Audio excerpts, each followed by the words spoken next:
Or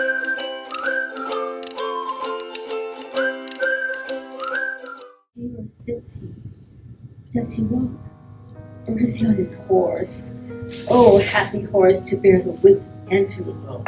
Do bravely, horse, for what's thou whom thou movest? The demi-atlas of this earth, the arm and the virginate of men. He's speaking now, or murmuring, where's my serpent of old Nile? For so he calls me. Now I feed myself with the most delicious poison. Think on me, that I am with Phoebus's amorous pinches black, and wrinkled deep in time. Broad-fronted Caesar, when thou wast here above the ground, I was a morsel for a mark, and great Pompey would stand and make his eyes grow in my brow. There would he anchor his aspect and die, with looking on his life. Sovereign of Egypt, hail! How much unlike art thou, Mark Antony, yet coming from him, that great medicine hath with his cheeked gilded thee. How goes it with thy brave Mark Antony? Last thing he did, dear queen, he kissed the last of many doubled kisses, this Orient pearl. His speech sticks in my heart. My ear must pluck it thence. Good friend, quoth he, say the firm Roman to great Egypt sends this treasure of an oyster, at whose foot to mend the petty present I will piece her opiate throne with kingdoms. All the East, say thou, shall call her mistress. So he nodded, and soberly did mount an arm-gaunt steed, who neighed so high that what I would have spoke was beastly dumbed by him. What? Was he sad or merry? Like to the time a year between the extremes of hot and cold, he was nor sad nor merry. Oh, well-divided disposition. Note him, good Charmian. 'Tis the man, but note him. He was not sad, for he would shine on those that makes their looks by his. He was not married, which seemed to tell them his remembrance lay in Egypt with his joy. But between both, O heavenly mingle, beest thou sad or merry, the violence of either thee becomes. So does it no man else. Met'st thou my post? Aye, madam, 20 several messengers, so why do you send so thick? Who's born that day when I forget to send to Antony, shall die a beggar. Ink and paper, Charmian. Welcome, my good Alexis. Did I, Charmian, ever love Caesar so? Oh, that's great. Caesar. Be choked with such another emphasis. Say, the brave Antony. The valiant Caesar. By Isis, I will give thee bloody teeth, if thou with Caesar pargon again, my man of men. By your most gracious pardon, I sing but after you. My salad days, when I was green in judgment, cold in blood, to say as I said then. But come away, give me ink and paper, he shall have every day a several greeting, or I'll unpeople Egypt. I love that one. I go to scene 2. Phil, act 2, scene 2. Scroll.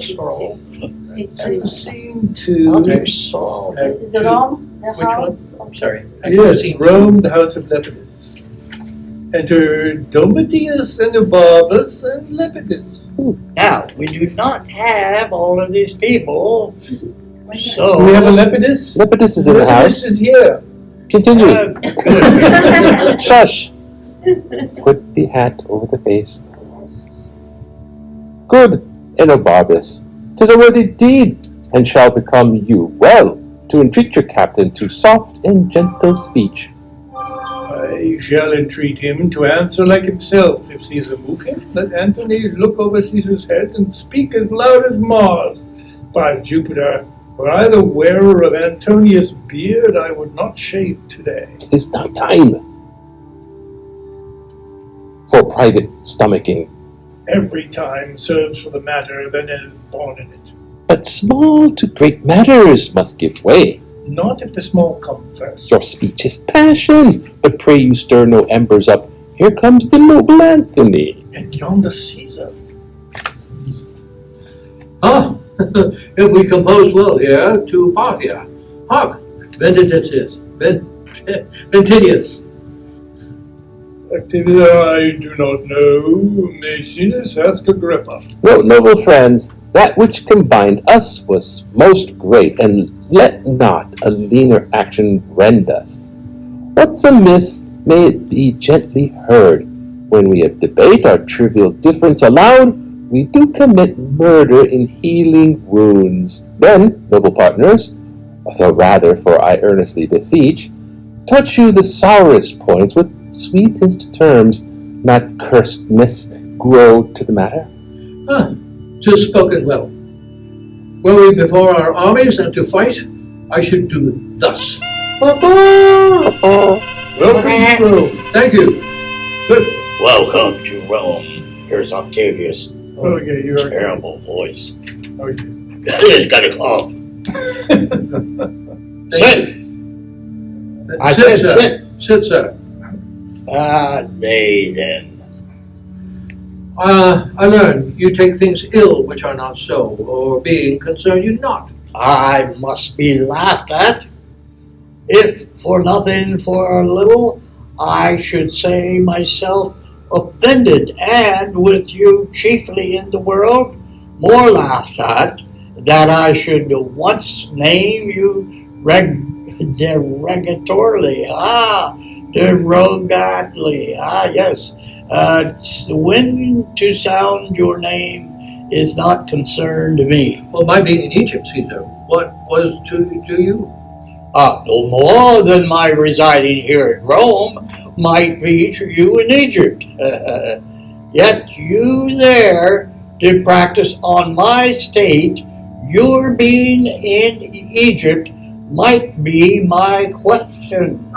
How intend you practiced? You may be practiced, you may be pleased to catch at mine intent that what did here befall me, your wife and brother made wars upon thee, and your contestation was theme for you. You were the word of war. You do mistake your business. My brother never did urge me in his act. I did inquire it, and have my learning from such true reports that drew their swords with you. Did he not rather discredit my authority with yours, and make the wars alike against my stomach, having alike with your cause? Of this my letters did satisfy you. If you'll patch a quarrel, as matter whole you have to make it with, it must not be with this. You praise yourself by lying defects of judgment to me, but you patched up your excuses. Not so, not so. I know you could not lack. I am certain on it. Very necessity of this thought that I, your partner in the cause against which he fought, could not with graceful eyes attend those wars which confronted mine own peace. As for my wife, I would have had her spirit in such another. The third of the world is yours, which with a snaffle you may pace away, but not such a wife. Would we all had such wives that the men might go to wars with the women? So much uncurbable. Her garble, Caesar.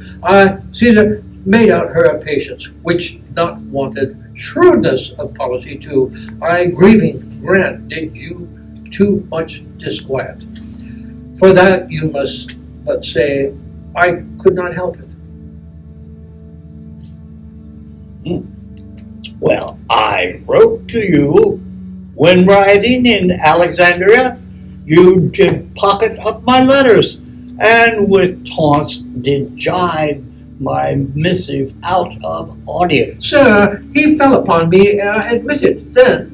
3 kings I had newly feasted, and did want what I was in the morning. But the next day I told him of myself, which was as much as to ask him pardon. Let this fellow be nothing of our strife. If we contend, out of our question, wipe him. You have broken the article of your oath, which you shall never have tongue to charge me with. Soft, Caesar. No, Lepidus, let him speak. The honor is sacred to which he talks on now, supposing that I lacked it. But, on, Caesar, the article of my oath. To lend one arms and aid when I required Tismus, which you both denied. Neglected, brother. And then, when poisoned hours had bound me up, but from mine own knowledge, as nearly as I may play the penitent to you, but mine honesty shall not make poor my greatness, nor my power work without it. Truth is that Fulvia, to have me out of Egypt, made wars here, for which myself, the ignorant motive, do so far as pardon, as befits mine honor, to stoop in such a case. 'Tis noble spoken. Please you to enforce no further the griefs between you, to forget them quite, or to remember that the peasant he speaks to tone you. Readily spoken, Maecenas. Or if you borrow one another's love for the instant, you may, when you hear no more words of Pompey, return it again. You shall have time to wrangle in when you have nothing else to do. Thou art a soldier only. Speak no more. That truth should be silent, I had almost forgot. You wrong this presence. Therefore, speak no more. Go to, then, your considerate stone. I do not much dislike this matter, but the manner of his speech, for it cannot be we shall remain in friendship. Our conditions so different in their acts. Yet if I knew what hope should hold us staunch from edge to edge of the world, I would pursue it. Give me leave, Caesar. Speak, Agrippa. Thou hast a sister by the mother's side, admired Octavia. Great Mark Antony is now a widower. Say not so, Agrippa. If Cleopatra heard you, your reproof would well deserve of rashness. I am not married, Caesar. Let me hear Agrippa further speak. To hold you in perpetual amity, to make you brothers, and to knit your hearts with unslipping knot, take Antony Octavia to his wife, whose beauty claims no worse a husband than the best of men, whose virtue and whose general graces speak that which none else can utter. By this marriage, all little jealousies, which now seem great, and all great fears, which now import their dangers, would then be nothing. Truce would be tales.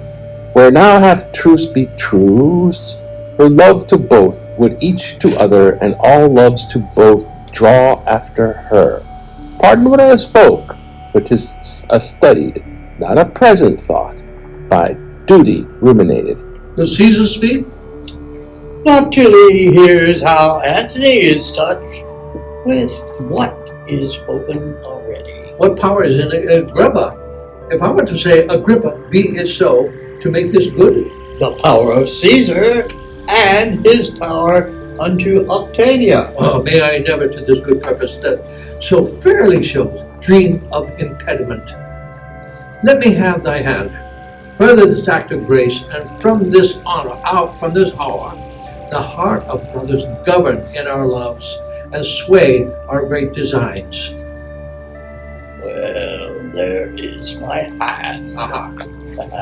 A sister I bequeath you, whom no brother did ever love so dearly. Let her live to join our kingdoms and our hearts, and never fly off our loves again. Oh, happily, amen. I did not think to draw my sword against Pompey, for he hath laid strange courtesies and great of late upon me. I must thank him only, lest my remembrance suffer ill report. At heel of that, defy him. Time calls upon us. Of us must Pompey presently be sought, or else he seeks out us. Where lies he? About Mount Messinium. What is his strength by land? Well, great and increasing, but by sea he's an absolute master. So is the fame. Would we had spoke together. Haste we for it, yet ere we put ourselves in arms, dispatch we the business we have talked of. With most gladness, and do invite you to my sister's view, which straight I'll lead you. Let us, Lepidus, not lack your company. Noble Antony, not sickness should detain me. Welcome from Egypt, sir. Half the heart of Caesar, worthy Maecenas, my honorable friend Agrippa. Good Anno Barbus. We have cause to be glad that matters are so well digested. You stayed well by it in Egypt. Aye, sir, we did sleep the day out of countenance and made the night light with drinking. Drinking. Maecenas, 8 wild boars roasted whole at a breakfast, and but 12 persons there. Is this true? Does somebody else want to do Maecenas?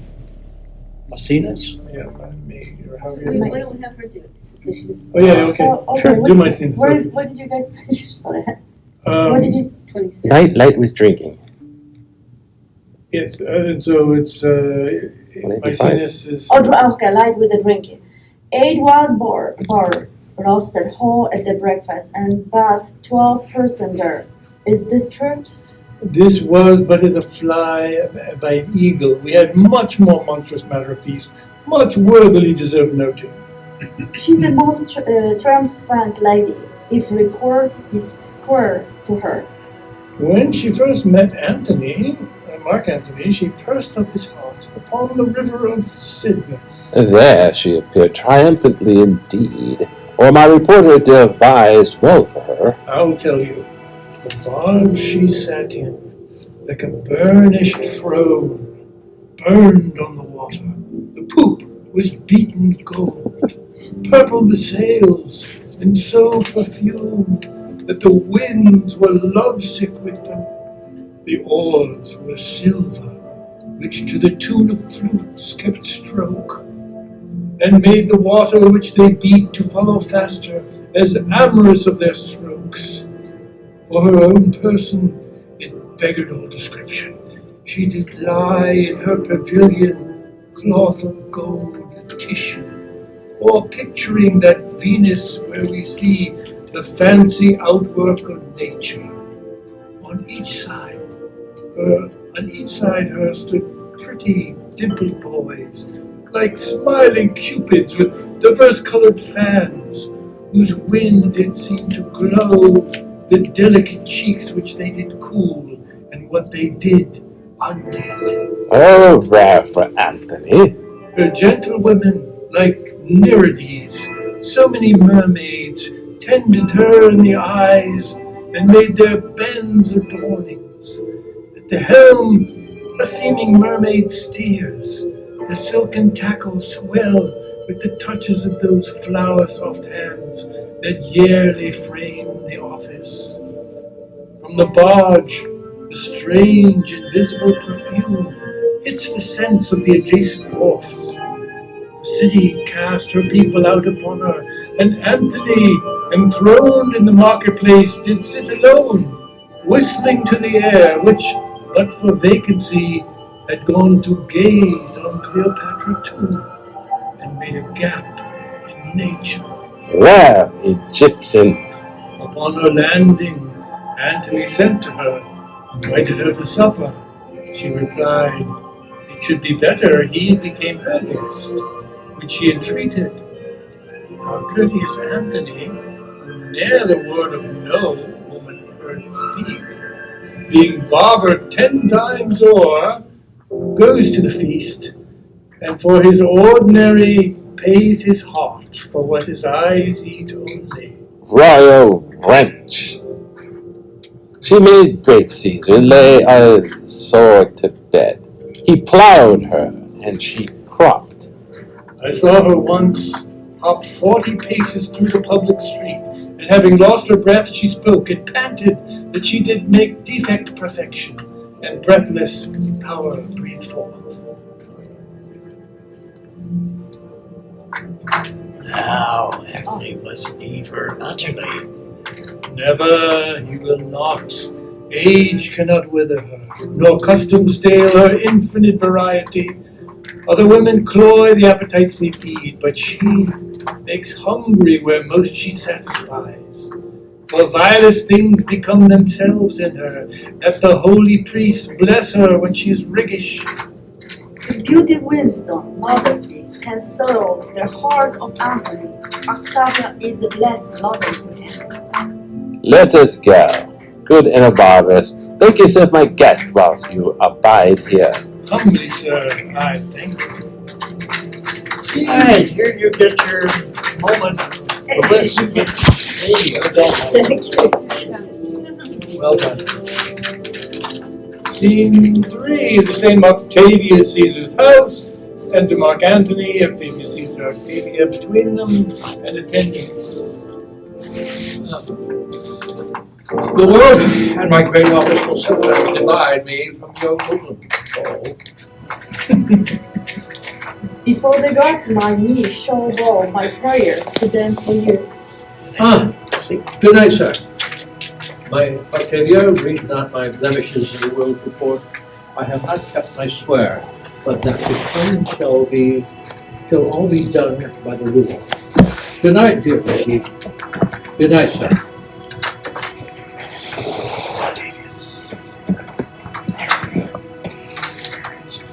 Yes, I enters Caesar. Would I had never come from thence? Good night. Oh, Caesar's. Huh? Good night. Oh, that's her line. Caesar's. Oh, it's Yes, good night is my line. Very good. Now. Okay. Now Mark Antony says, Now, sir, you do wish yourself in Egypt? Would I had ne'er come from thence, nor you neither thither. Well, if you can, your reason. I see it in my motion, that it hath been my tongue, but yet hie you to Egypt again. Well, say to me whose fortune shall rise higher, Caesar's or mine? Caesar's. Therefore, O Antony, stay not by his side. Thy demon, that's thy spirit, which keeps thee, is noble, courageous, high, and unmatchable, where Caesar's is not, but near him thy angel becomes a fear, as being o'erpowered. Therefore, make space enough between you. Well, speak this no more. To none but thee no more, but when to thee, if thou dost play with him at any game, thou art sure to lose. And if that natural luck he beats thee gaining against the odds, thy luster thickens. When he shines by, I say again, thy spirit is all afraid to govern thee near him. He is a wave, it is noble. Well, get thee gone. Say to Fenvidius that I would speak with him. He shall to Parthia. Be it art or hap, he hath spoken true. The very dice obey him, and in our sports my better cunning faints under his chance. If we draw lots, he speeds. His carts do well in the battle, still of mine, when it is all to naught. And his quails ever beat mine, in hoot at odds. I will to Egypt, and though I make this marriage for my peace, in the east my pleasure lies.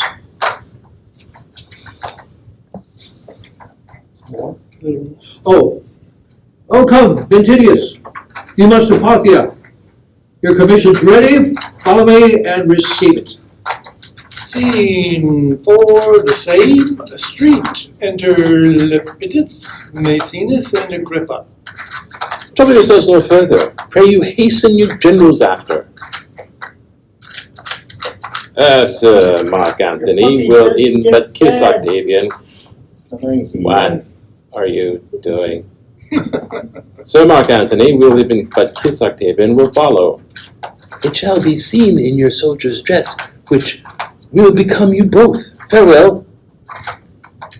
As I conceive the journey be at the mount before you.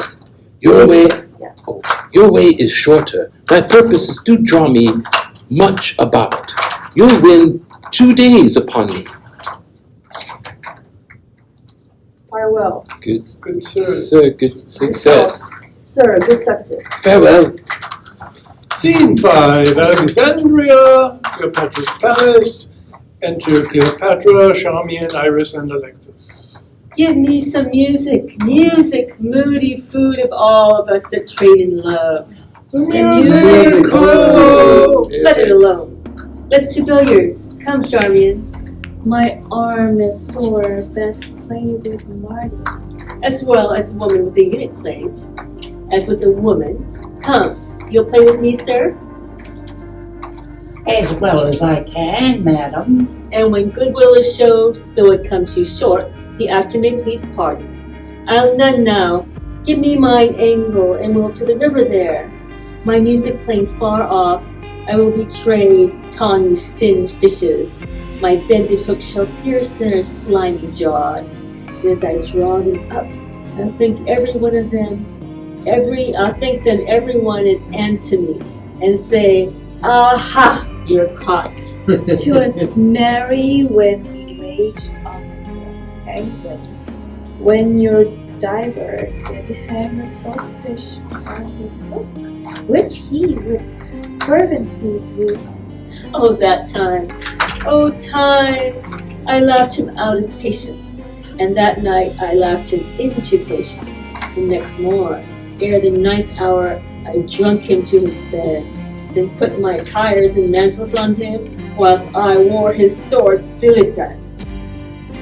Oh, from Italy! Ram thy fruitful tidings in my ears, that long time have been barren. Madam. Antony's dead. If thou say so, villain, thou killest thy mistress. But well and free, if thou so yield him, there is gold, and here my bluest veins to kiss, a hand that kings have licked and trembled kissing. First, madam, he is well. Well, there's more gold. But sirrah, mark, we used to say the dead are well. Bring it to that. The gold I give thee will I melt and pour down thy ill-uttering throat. Oh, madam, hear me. Well, go to, I will. But there's no goodness in thy face, if Antony be free and healthful. So tart a favor to strumpet such good tidings. If not well, thou shouldst come like a fury crowned with snakes, not like a formal man. Will please you hear me? I have a mind to strike thee ere thou speakest.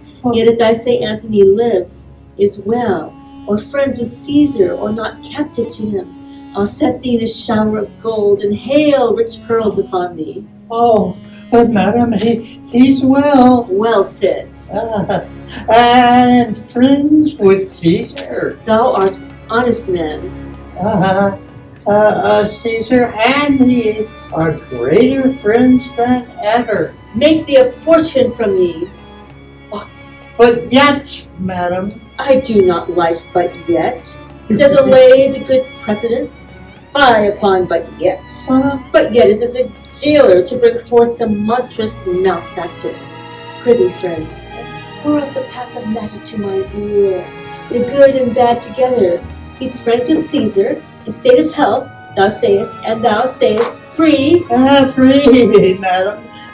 I made no such report. He's bound unto Octavia For what good turn? for the best turning in the bed. I am pale, Charlie. Madam, he's married to Octavia. Most infectious pestilence upon thee. Ow! Oh, good madam, Leah, patience. What say you hence? Horrible villain, or I'll spurn thy eyes like balls before me. I'll unhair thy head. No! Thou shalt be whipped with wire, and stewed in brine, smarting in lingering pickle. Oh, gracious madam, I like that. Do bring the news, made not the match. Say 'tis not so. A province I will give thee, and make thy fortunes proud. The blow thou hast shall make thy peace, for moving me to rage. And I will boot thee with what gift beside thy modesty can bade. He's married, madam. Rogue, thou hast lived too long. Nathan, I'll run, and what mean you, madam? I have no foe. Good madam, keep yourself within yourself. The man is innocent. Some innocents escape not the thunderbolt. Melt Egypt into Nile, and kindly creatures turn all to serpents. Call the slave again. Though I am mad, I will not fight him. Call. He is afraid to come. I will not hurt him. These hands do lack nobility, and they strike a meaner than myself, since I myself have given myself the cause. Come hither, sir. Though it be honest, it is never good to bring bad news. Give it to a gracious message, a host of tongues, but let ill tidings tell themselves when they be felt. I have done my duty. Is he married? I cannot hate thee worser than I do, if thou again say yes. He's married, madam. The gods confound thee! Thou dost hold thee there still? Should I lie, madam? Oh, I would thou didst. So half my Egypt was submerged and made a cistern for scaled snakes. Go get thee hence. Hast thou Narcissus in thy face to me? Thou wouldst appear most ugly. He is married? I crave your highness's pardon. He is married? Take no offense that I would offend you. To punish me for what you made me do seems much unequal. He's married to Octavia. Oh, that his fault should make a knave of thee. Thou art not what thou's sure of. Get thee hence. The merchandise which thou hast brought from Rome are all too dear for me. Lie they upon thy hand, and be undone by them. Good, your highness, patience. In praising Antony, I have dispraised Caesar. Many times, madam. I am paid for it now. Lead me from hence. I faint. Oh, Iris, Charmian, 'tis no matter. Go to the fellow, good Alexis. Bid him report the feature of Octavia, her years, her inclination. Let him not leave out the color of her hair. Bring me word quickly. Let him forever go. Let him not. Charmian, though he be painted one way like a Gorgon, the other way's Mars. Bid you, Alexis, bring me word how tall she is. Pity me, Charmian, but do not speak to me. Lead me to my chamber. Scene 6, near Let's skip all this silly nonsense. Don't worry, I was ready for the Foley. Go to where? Take a break. Alright. We'll come back to Act 3 if you want to know. 3, scene 3. I think so. Let me look at that. Or skipping Yeah. 7. Okay, I got the old picture. I have 6. it. I have a picture. I have this old picture.